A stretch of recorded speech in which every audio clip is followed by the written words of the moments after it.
The phone rang just as I was unfastening my duty belt. "Miss Carter, this is Gloria from Metro Storage. Your stepfather is here. He's standing outside your unit with bolt cutters in his hand." For a moment, the barracks noise disappeared. The voices in the hallway, the distant hum of generators, the shuffle of boots on concrete floors, all of it faded into static. Not because I was scared, because I had been waiting to hear exactly that sentence for longer than I wanted to admit. For years I had pictured this moment, him standing in that narrow corridor with the fluorescent lights buzzing overhead, his jaw set tight, his eyes calculating, convinced that whatever my father had left behind now belonged to him by proximity. In his mind, the padlock was the only thing standing between him and something he deserved simply because he had married my mother. He never understood the lock was never the real barrier. I did not raise my voice. I did not tell Gloria to call the police or give in and let him through. I sat down slowly on the edge of my bunk, let my breathing settle into something steady, and reached into my desk drawer. My fingers found the cold metal before my eyes adjusted to the dim interior. The real key, the one he would never find because he did not know it existed. I have never told my mother what my father stored in that downtown unit, not when he was healthy and the future stretched ahead of us like an unmarked road, not after the diagnosis turned our lives inside out, not after the funeral when the house smelled like casseroles from neighbors and the silence between conversations grew longer than the words, and certainly not once she remarried and brought a stranger into the rooms where my father's absence still echoed.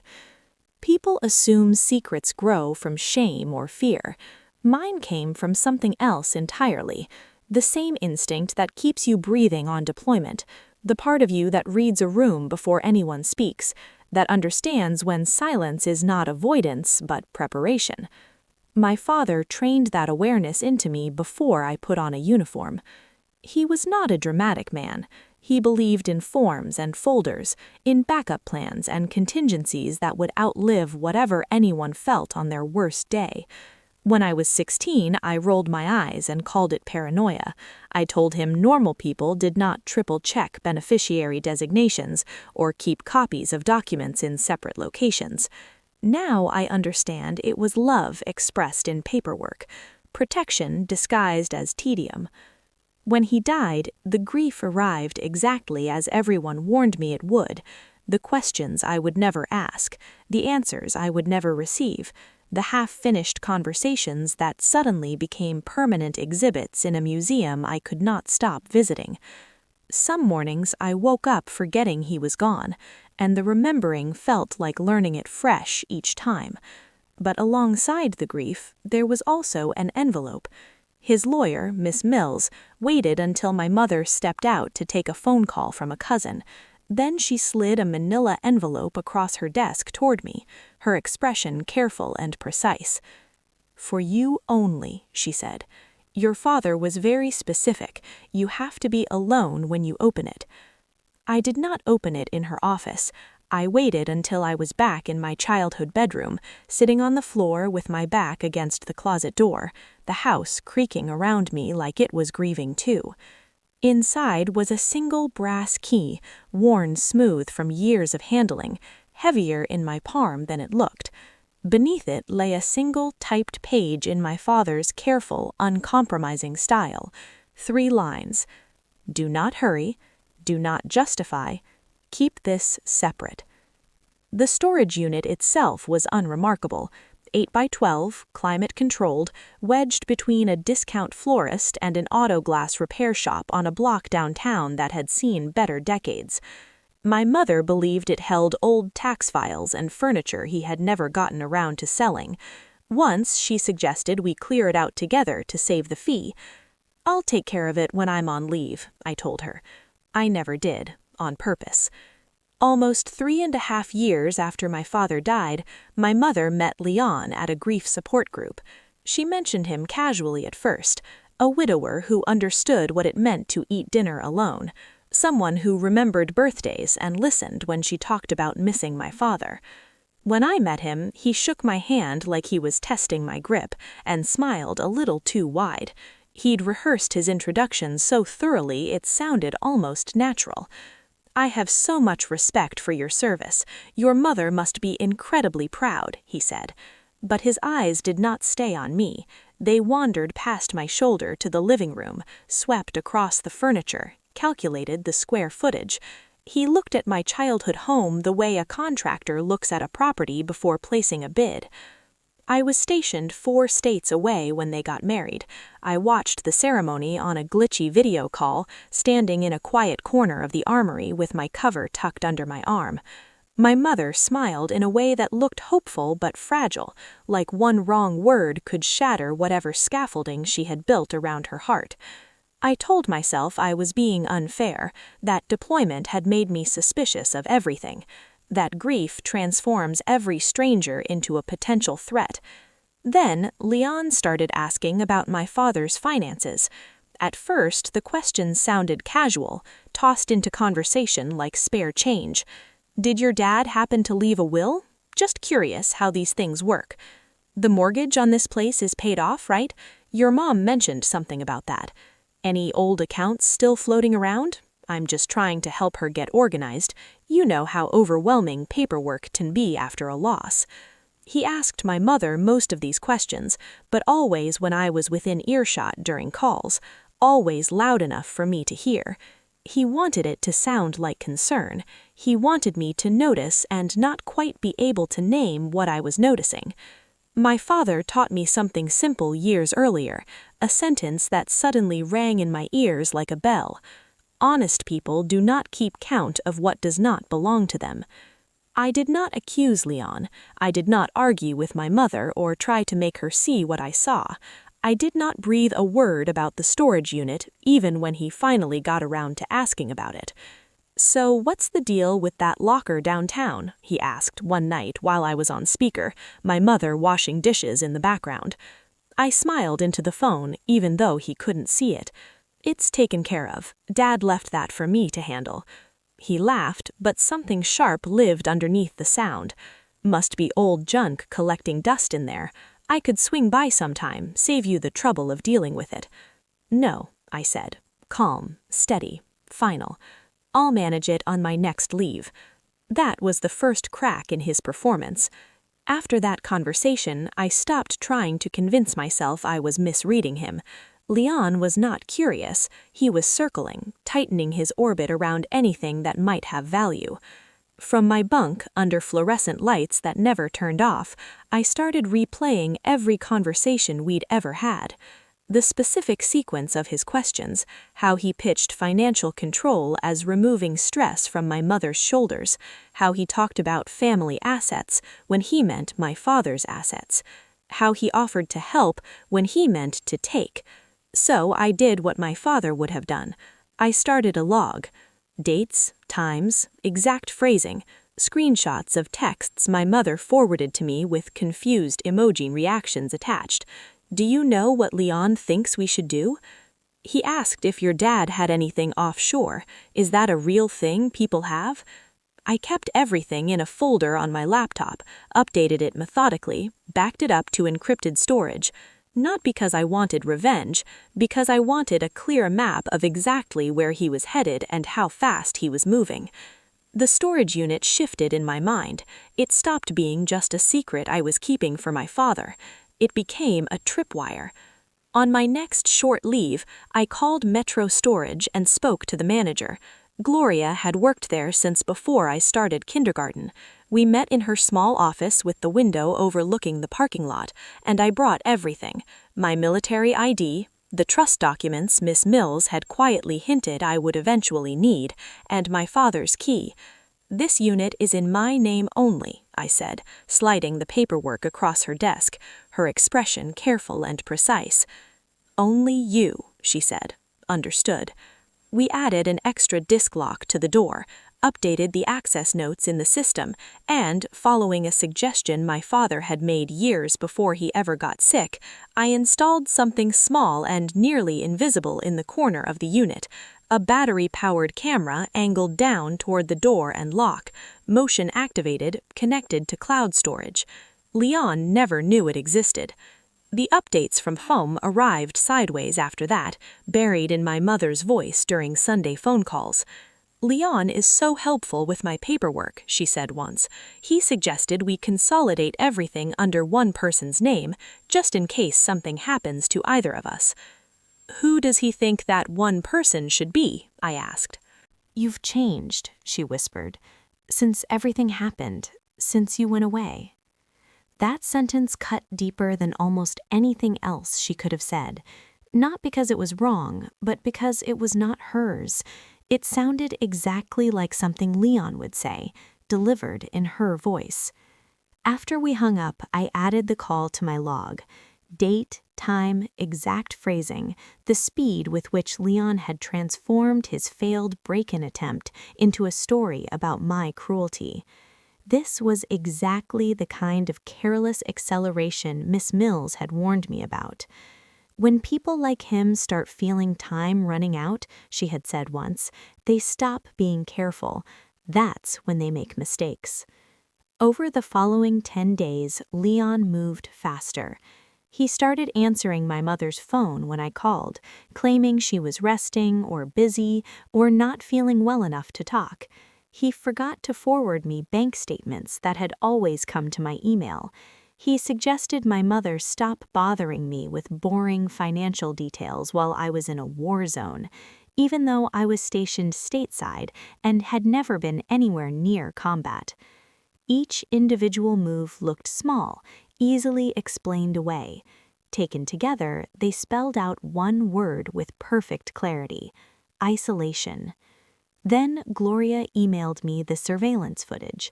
I watched it alone at midnight with the dormitory quiet around me, quiet enough that I could hear my own pulse in my ears. The camera showed Leon walking into the facility in the early afternoon. Khaki jacket, expensive shoes, a tool bag swinging from one hand. He stopped at the front counter and chatted with Gloria for several minutes. Even without audio, his body language told the whole story. Easy smile, casual gestures, the practiced charm of someone who expects to be believed without question. When Gloria explained that my unit was locked down to my access only, his demeanor transformed. Shoulders rising, hands moving from open gestures to sharp, jabbing points.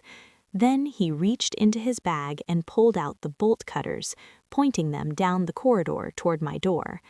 There was no confusion on his face, no expression of innocent misunderstanding, only irritation that a locked door was not cooperating with his plans. People who are genuinely worried become frightened when they encounter barriers. People who feel entitled become annoyed. I sent the footage to Miss Mills along with my complete documentation and Gloria's written incident report. "This qualifies as escalation," she wrote back, "and he's getting sloppy. Marriage doesn't give him any of the rights he thinks it does. We're ready whenever you are." I submitted my emergency leave request the next morning. It was not that my physical presence would make me magically safer. It was that Leon had constructed his entire strategy around my absence. The invisible daughter stationed far away was easy to discredit and dismiss. The daughter standing in the kitchen was an entirely different problem. Before my flight, I called Gloria one more time. "He's going to come back," I said. "I expected as much. Men like that don't take no for an answer. He was here again yesterday. No tools this time, just papers." "What kind of papers?" "Printed articles about spousal property rights. Tried to argue the unit qualified as marital property. When I refused again, he smiled and asked what time he usually locks up for the night." That detail settled into my chest like ice water. "He said something else," I wrote down. Gloria added. He said, "Locks don't keep me out, they just slow me down." I thanked her, boarded my flight, and watched the runway lights shrink beneath the wing. Above the clouds with the engines humming, I remembered something my father told me when he was teaching me to drive. People who break rules gradually are more dangerous than the ones who run red lights. You don't notice the drift until you're already in the ditch. Leon had been drifting for months. Now he was running every light he could find. I landed just before midnight. The city beyond the airport shuttle windows looked exactly the same as when I had left. Neon signs reflected on wet pavement, strangers hurrying toward destinations I would never know. But something had shifted inside me, some final gear clicking into place. I did not go home. I went straight to Metro Storage. Gloria was waiting in her small office, hands wrapped around a County coffee cup clearly gone cold hours earlier. Relief washed across her face when she saw my uniform. "I'm glad you made it," she said. "He's been here twice more since the bolt cutters. Calmer each time, which somehow scared me more than the anger." "Calm means he thinks he's figured out a winning strategy," I said. "What exactly did he do?" The second visit was all charm. The third was subtle threats dressed as concern. Talk of preventing asset mismanagement, keeping everything in the family, protecting his wife from people who might be taking advantage of her. "I've encountered real thieves before," she said quietly. "They yell, they threaten, they panic. He didn't do any of that. He talked like the ending had already been written, and he was just waiting for everyone else to read the last page." She was not wrong. I thanked her and walked the familiar corridor to my unit. For a long moment, I stood there with my palm flat against the cool steel, acknowledging the threshold the way my father used to before entering any important room. Understanding what you're stepping into is half the work. Then I slid the key into the lock and raised the door. Nothing glittered inside, nothing announced itself as treasure, just orderly rows of boxes labeled in my father's neat block printing: winter clothes, books, garage misc, taxes old, a floor lamp with a cracked shade, a rug rolled and tied with twine. Anyone else would have seen forgotten clutter waiting to be thrown away, but I recognized the pattern here like I recognized my own handwriting. I moved to the back corner, shifted 2 boxes aside, and uncovered the bolted metal cabinet that most people would mistake for a cheap filing unit.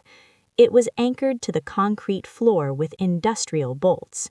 The lock was entirely different from the one on the main door. I opened it and set up the small folding table I had brought, laying out everything in the exact order my father had arranged it. First, the trust documents, drafted years before his first concerning doctor's appointment, when sickness meant a seasonal cold. The language was precise and bloodless, assets titled to the trust rather than to any individual, clear instructions that anything held by the trust remained outside the reach of any future spouse of any beneficiary. Legal armor built from dense paragraphs and careful definitions.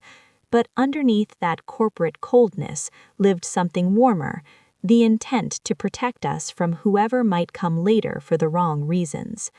Next, his updated will, not the sentimental kind filled with flowery remembrances. 3 pages of sharp clauses, revised 9 months before he died. It referenced the trust explicitly and named me executor, not to exclude my mother, to exclude manipulators.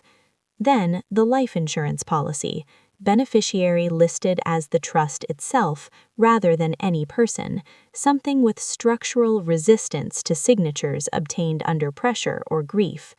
Leon had been fumbling in the dark for months, hoping to stumble into a windfall. Legally, there was almost nothing here for him to touch. Finally, taped to the bottom of the cabinet, I found the thick envelope my father had told me about the night he pressed the key into my hand. "When they start to press," he had said, about "use this place," And if you feel even slightly uncertain about what to do, read whatever you find taped to the bottom before you take any action. Consider it your North Star. I peeled the envelope loose and sat down on the cold concrete. On the front, in his unmistakable handwriting, were 4 words: "When they start to press." My throat tightened, but my hands stayed steady as I opened it. Inside were 3 separate letters. The first was addressed to me. You will recognize someone crossing a line when they pretend the line never existed. They will describe your reasonable boundaries as cruelty.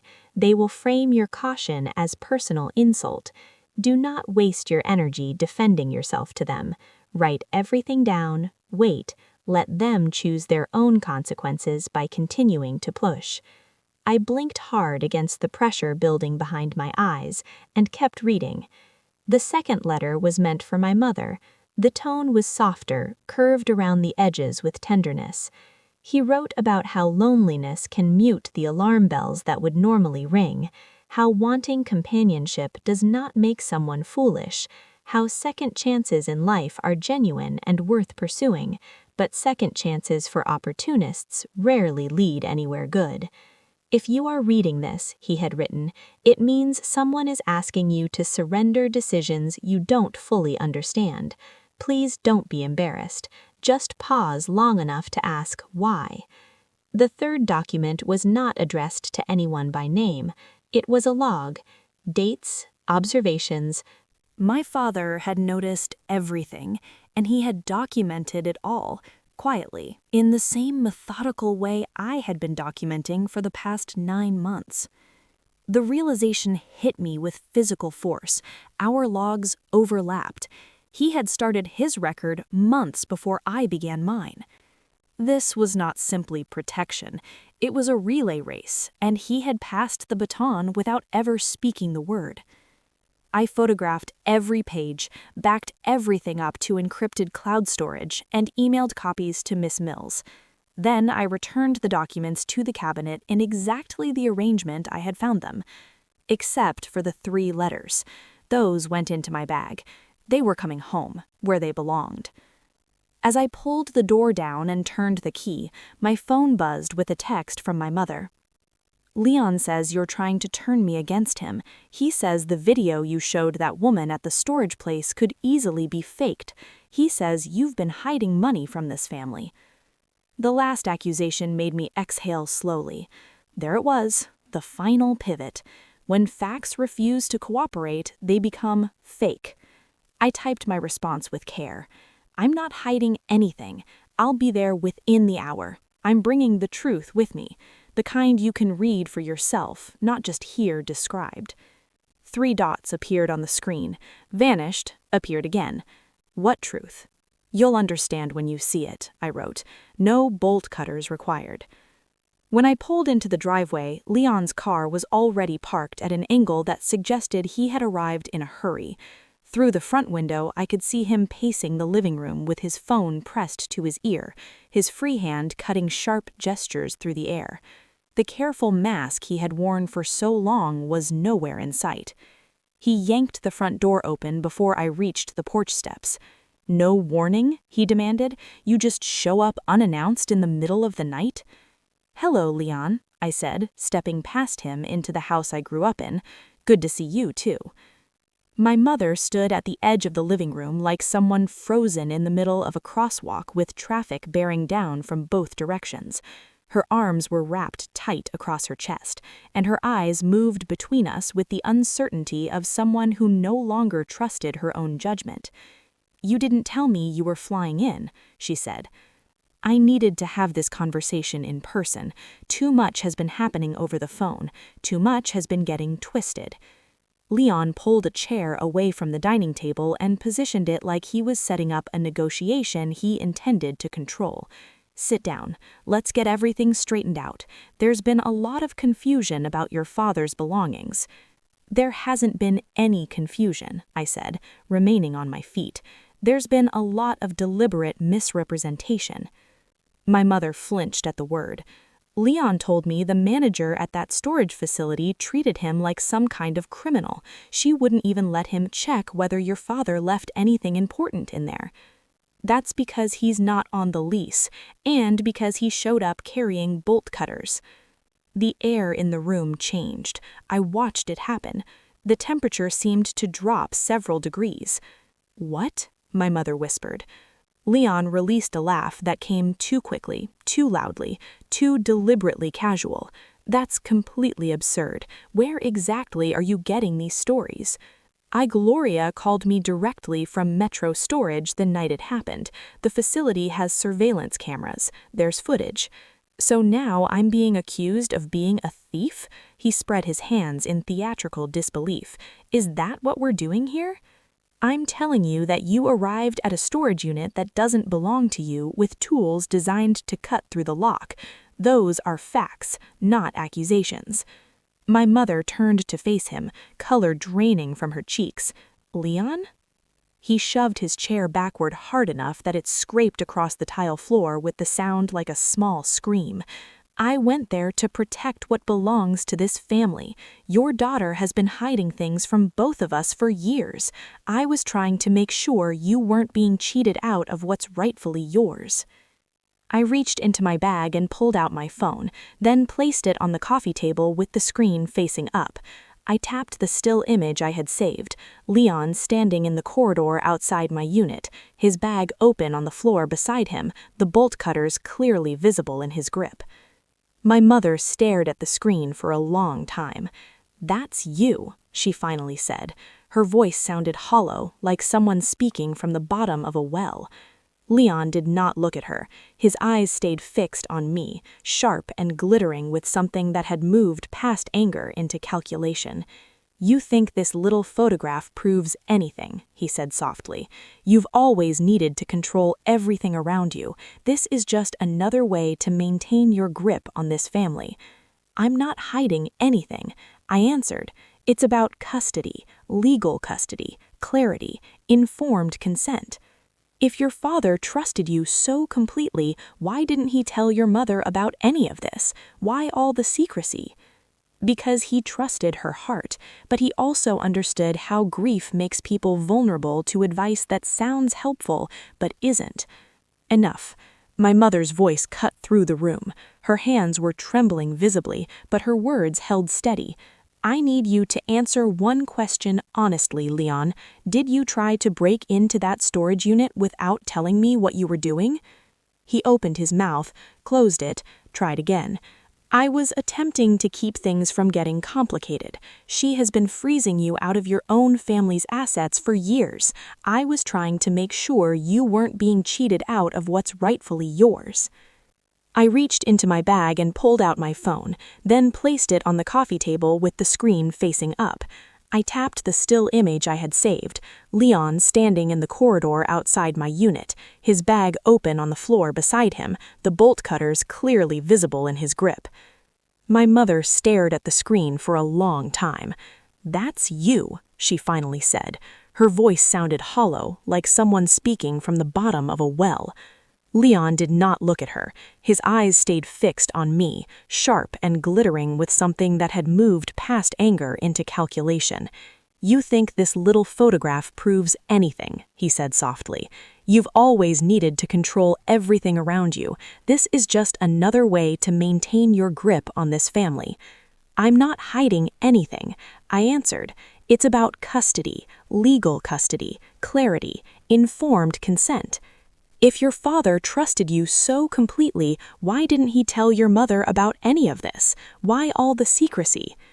"Because he trusted her heart, but he also understood how grief makes people vulnerable to advice that sounds helpful but isn't." "Enough." My mother's voice cut through the room. Her hands were trembling visibly, but her words held steady. "I need you to answer one question honestly, Leon. Did you try to break into that storage unit without telling me what you were doing?" He opened his mouth, closed it, tried again.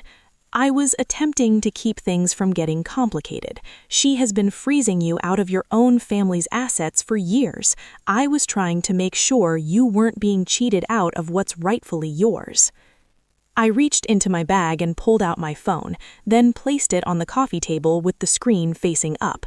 I tapped the still image I had saved, Leon standing in the corridor outside my unit, his bag open on the floor beside him, the bolt cutters clearly visible in his grip. My mother stared at the screen for a long time. "That's you," she finally said. Her voice sounded hollow, like someone speaking from the bottom of a well. Leon did not look at her. His eyes stayed fixed on me, sharp and glittering with something that had moved past anger into calculation. "You think this little photograph proves anything," he said softly. "You've always needed to control everything around you. This is just another way to maintain your grip on this family." "I'm not hiding anything," I answered. "It's about custody, legal custody, clarity, informed consent. If your father trusted you so completely, why didn't he tell your mother about any of this? Why all the secrecy?"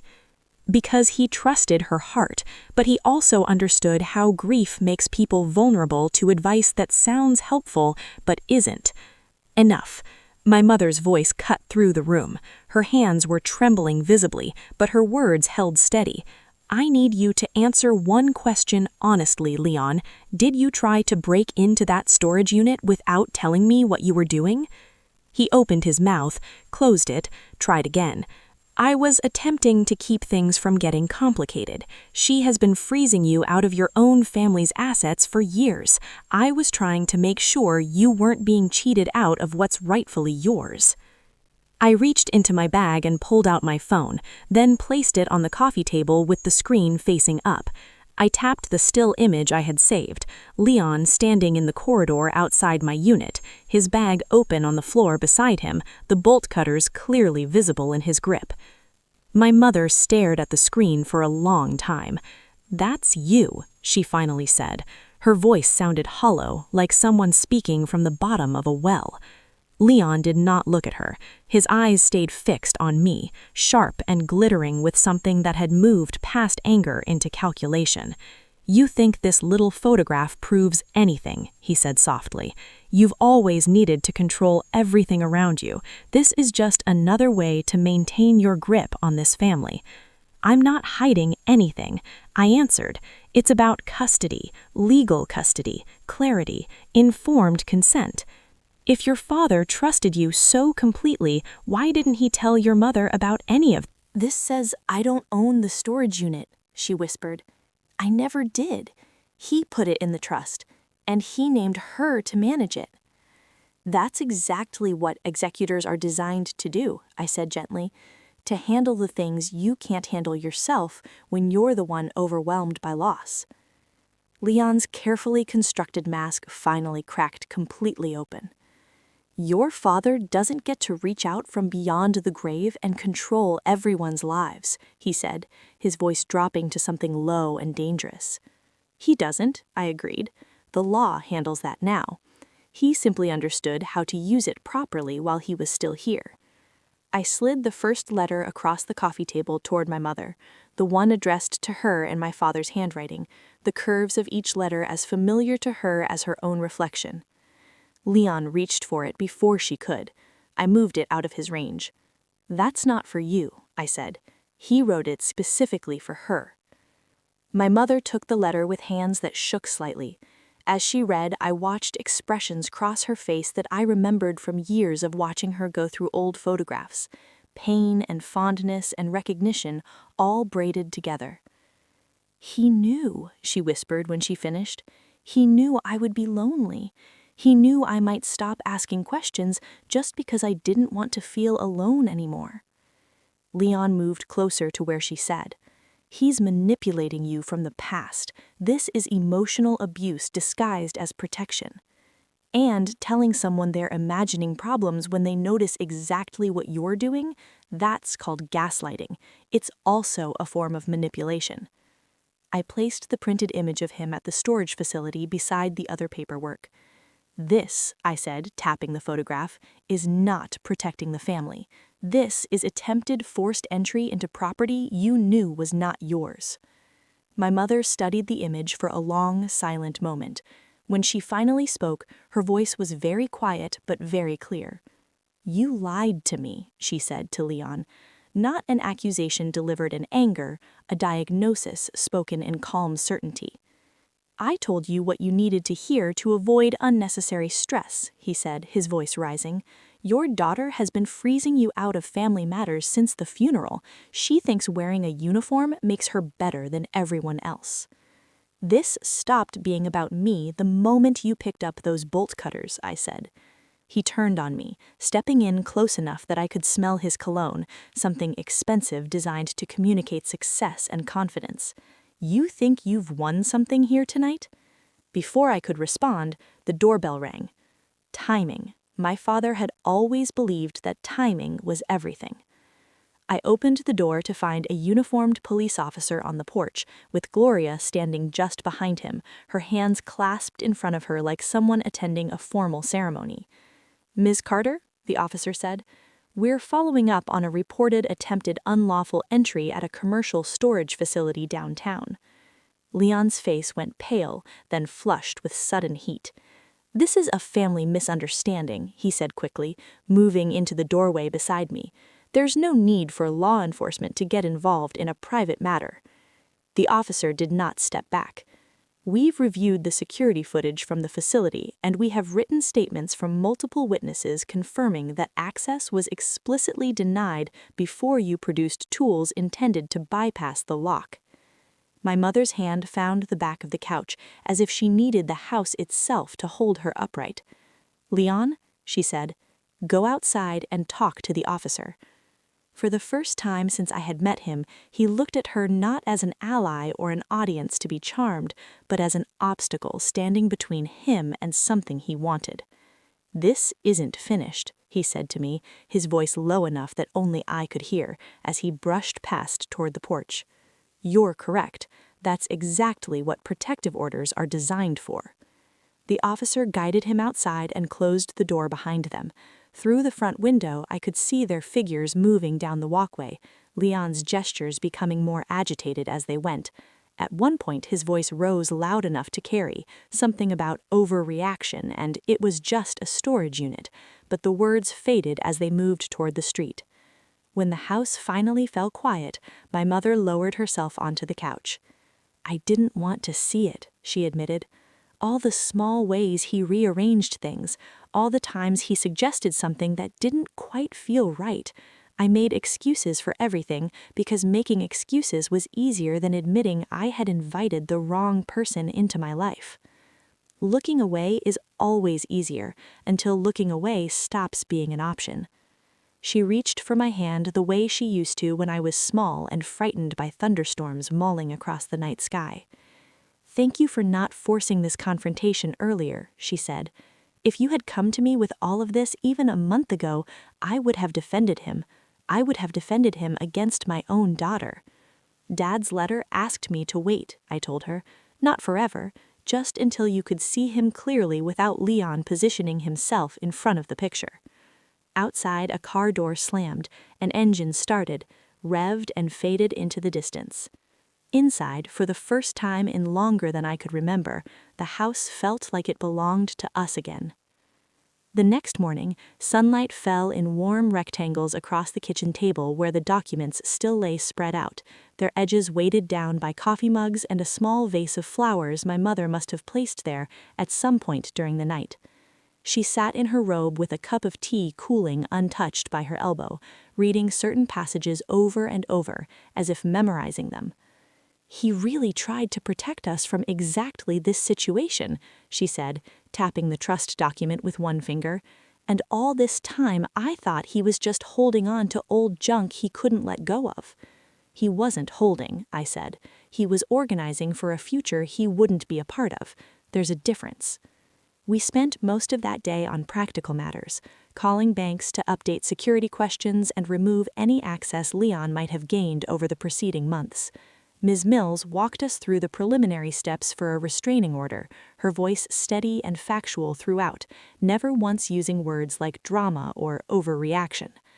By late afternoon, my mother's shoulders had dropped slightly, not relaxed exactly, but less braced against impact.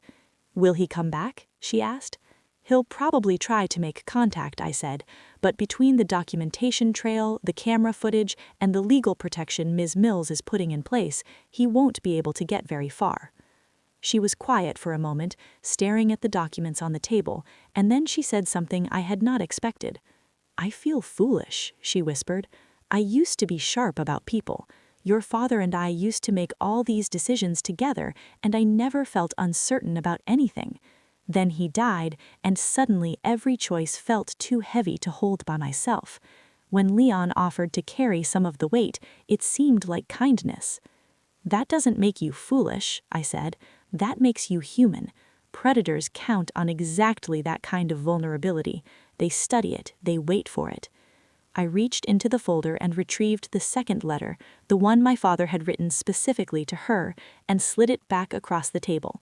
"He wrote this for exactly the version of you sitting here right now, not the woman he married all those years ago, the woman he knew you might become if he wasn't here and someone pressed on exactly the right wound." She smoothed the page flat under her palm and nodded slowly, tears standing in her eyes but refusing to fall. "I think," she said after a long pause, "that for the first time in years, I want to make a decision that isn't about fixing something broken or replacing something lost. I just want to keep what's already mine." That's exactly what all of this was designed to protect. It was never about the money, it was about preserving your ability to choose. That afternoon, we drove back to the storage unit together. I wanted her to see what my father had actually built, not as a secret hidden from her, but as a safeguard constructed around her. Gloria nodded to us as we walked through the entrance, but made no move to follow or intrude. Some people understand instinctively when a corridor has become sacred ground. "It was never about hiding things from you," I said. "It was about making absolutely certain that no one else could rearrange the story after he was gone." We did not disturb the core documents in the cabinet. Those could remain exactly where my father had anchored them. But we carried a few smaller boxes out to the car, books he had loved with his notes still penciled in the margins, a winter coat that retained the faintest trace of his aftershave, a photograph in a slightly cracked frame from a lake trip we had taken when I was 12, all three of us sunburned and laughing at something I could no longer remember. When we locked the unit behind us, my mother stood looking at the closed door for a long moment. "It feels lighter now," she said. "Not because anything is missing, because I finally understand what this place actually is." We drove home through the late afternoon light. That evening, she made soup from a recipe my father had always claimed was impossible to ruin, though she had insisted for years that she found ways to ruin it anyway. We ate in a silence that felt like exhaling, rather than avoiding. At one point, she set down her spoon and smiled with a tiredness that reached all the way to her bones. "I don't think I'm going to rush to fill the empty space," she said. "Not the space your father left, and not the space where Leon was standing either." "You don't have to fill any of it," I replied. "You just have to own it." She studied my face across the table.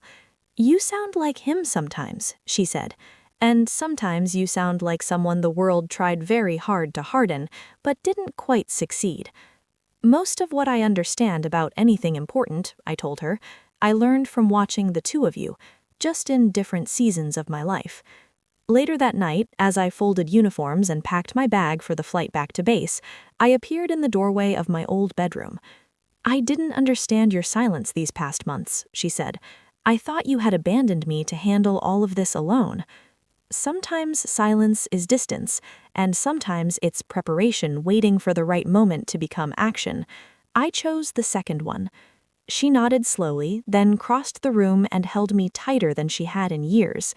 "Thank you," she said into my shoulder, "for standing between me and something I invited through our front door." On the drive to the airport the next morning, my phone buzzed with a text from an unknown number. "You'll regret this." I did not respond. I captured a screenshot, forwarded it to Miss Mills for documentation, blocked the number, and continued driving. Regret is what belongs to people who act without thinking through the consequences. I had spent months doing almost nothing except thinking.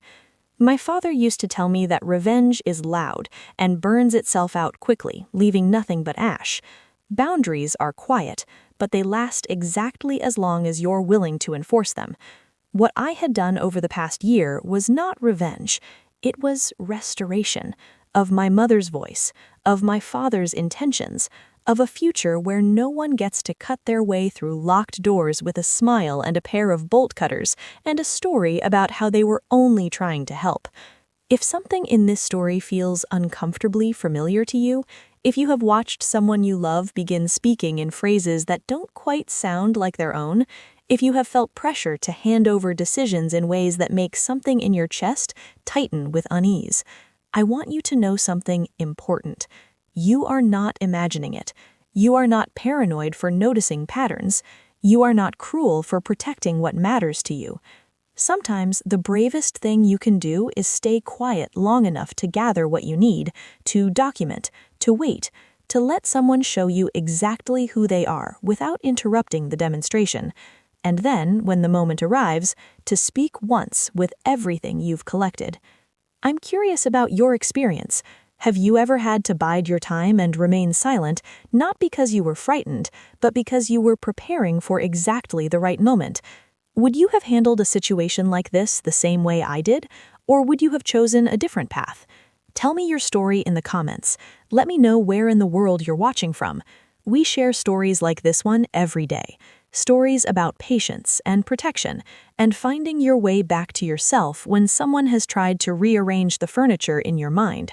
If this resonated with something you've experienced or something you're worried about experiencing, and you don't want to miss what comes next, subscribe and stay with us. We're only getting started.